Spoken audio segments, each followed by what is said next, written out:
And I lost 5 friends. They didn't like me after that when I said, do not discuss people with me when they're not there. Showing up for yourself. What does that mean? It means being yourself. So you find that you're having problems showing up for yourself. You never speak up. Nobody knows. You just go along with the herds. What your friends suggest, this is what you do. Well, this video is for you. My name is Tessa-Marie, and welcome to my YouTube channel where you will find the answers to life's true happiness and success. Subscribe to my channel so you can be notified when videos of this nature are released. Showing up for yourself. What does that mean? And Tessa-Marie, why did you bring it up? Because so many times I come across people who tells me that, Tessa-Marie, I just never want to say what I prefer. I don't get involved. My friend suggests something, I do that. I said, how are you feeling about that? Well, I wish I could be more like my friend and make a suggestion and expect somebody to at least agree with me and go once or twice to what I'm suggesting. So I asked, what is keeping you back? Well, I don't know what is keeping me back. And I go, okay, but dude, when you're not in the moment, you want to do it. But when you're in the moment, you're afraid. Why? And, that person ended up being coached by me for a long time. And what we found out along the coaching sessions was that as a child, whenever she would speak up, they would shut her down.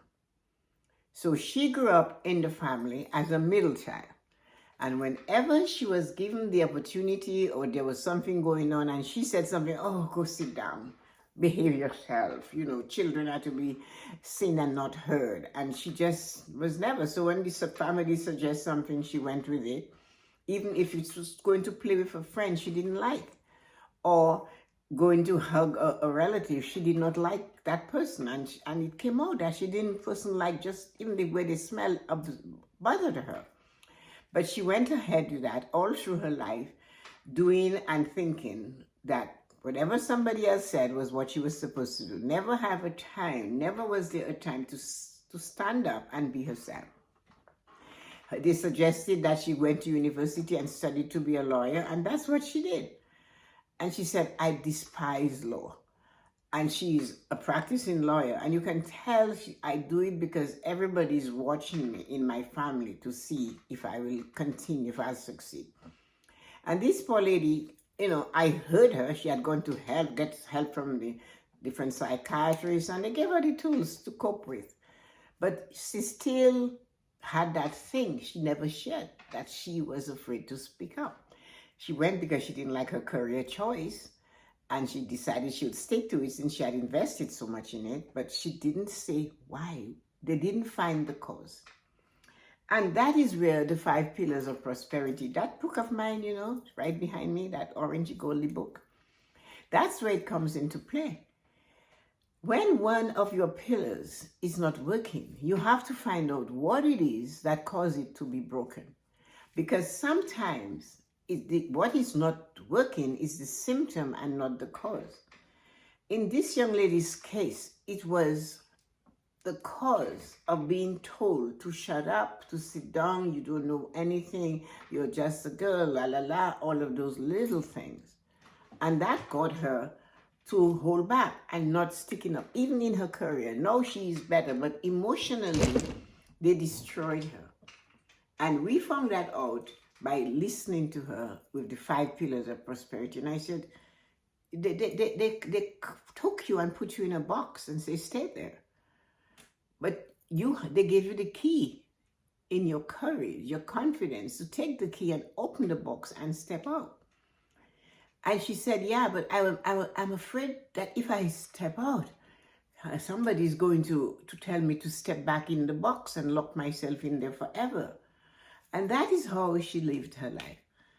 Until she came across one of my videos and she thought, I'm going to talk to this lady and see if I can really find more. And that's how we came to where we are today, taking her through the way to get out of the box. And that's what I'm going to talk about. How to get out of that box that you locked yourself in because of the opinions and the words of others. How do you get out of that box? What must you do? And I know what to do because I too saw this in other people and they were shy and they really would. So let's see if some of what I have to offer can get you out of the box. If you're looking for someone to be a speaker at any of your events that you're planning, get in touch with me. My email address is right here. And you can contact me and I would love to give you more about making life choices to you or any of the topic on living a fulfilled life. Have a great day. I teach from what I experienced.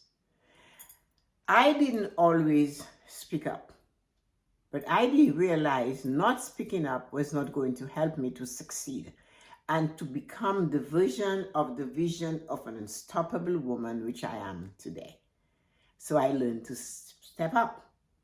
I learned to listen, and then I learned to share, to step up and have my say. I was not taught to keep myself back as a child, but teachers, the experience of in a school, that's where we get our first shock. At the age of 3 or 4, the teacher says silence, stand up, and and they have preferences in the classroom and all of that. Tons of us have gone through that. That's where mine started. Up until I went to school at the age of 3, I was a ball of fire like I am now. But when I went to school and the teacher had rules and regulation, and you imagine in those days, like 75 years ago, right? They hit you on your knuckle, they had a right to bully you, and because they were the teacher. So some people even said to me that when the teacher gave them a licking, they came home, they got another licking because the teacher gave them one. That was enough. The parents had to put it on. And they wonder why you don't speak up. But it's time to speak up, Tessa-Marie. I said, no teacher is going to keep you back. You want to be this unstoppable woman? Well, guess what? Put on your big girl pants, lace up your shoes, tighten your belt, and because you're going on a ride, girl, you're going on a ride. And this is how I became me. I started to observe and be prepared. If I wanted to be involved and to articulate what I was thinking and what I had to say, I had to know my topic. I had to study. I had to be in the know. I had to share something outside of myself. And I started practicing sharing. And then sometimes I did not even like the group I was in. So what I would do, I would say I'm not coming back. And of course, you ruffle feathers, you lose friends because you're not being part of the hood. But I prefer this. I prefer not to gossip. I do not like gossiping about other people when they're not there. And I lost 5 friends. They didn't like me after that when I said, do not discuss people with me when they're not there. It was okay though, because I really wasn't comfortable in that thing. I wasn't learning. My mind wasn't being stimulated. I preferred not to be there. And that becomes your key word. You want to be yourself and you do not like where you are, or you want to get involved in conversations with people you love being with at work, share your thought, lean in and share. Prepare for success by knowing the topic. If there is going to be a staff meeting tomorrow and they have an agenda, read the agenda. Or you have an idea what they're going to talk about, expand on it. Go find out more about it. So when they're talking, you can share. You can lean in. And if they're saying something and you don't like, do not just say, I don't like it. What about if we try this? I would prefer to do it this way. What about you? So you're not just saying, I prefer to do it, I want to try it. No, I prefer this. What about you? What do you think about this coming from this angle? Prepare yourself to share, because it's in sharing. Once you share, you don't have to overshare. You don't have to speak for a long time. Sometimes, like you're preparing a meal and just a little bit of sugar, a little bit of salt just does it, or a dash and wine in a good spaghetti sauce. And the flavor comes. That's all you need to do. Always be prepared. Proper preparation prevents poor performance. Always be prepared to step in and share, but have your information ready. It does not have to be a lot. Know your area, know your subject. Have enough that when you state make a statement and a question comes back that you have an answer, not a rebuttal, an answer. And so you need to be prepared. Always do this and then share. Do not be afraid. If you have problems and you feel you're emotionally not working good, read the 5 pillars of prosperity. Read about emotion. Find out where you are balanced, shoulder back, head up, and say, can I say something? What you're saying, I was thinking, can we look at it coming from this way or put it in this department and let them roll it through? Things like that. Have a plan. Know your plan. Stick to your plan. Before you begin, take a sip of water, clear your mouth, and get ready to be yourself. Step into the arena. One slow, deliberate, purposefully focused step at a time. And watch how you will end up becoming yourself. The self that was placed in that box, guess what? They forgot they gave you the key. And you're able to get out. Have a great day. If you like this video, just hang on. More videos of that type are coming your way. And don't forget to subscribe to my channel. The more subscribers we have, the bigger the content and the guests will come. So have a marvelous and amazing day.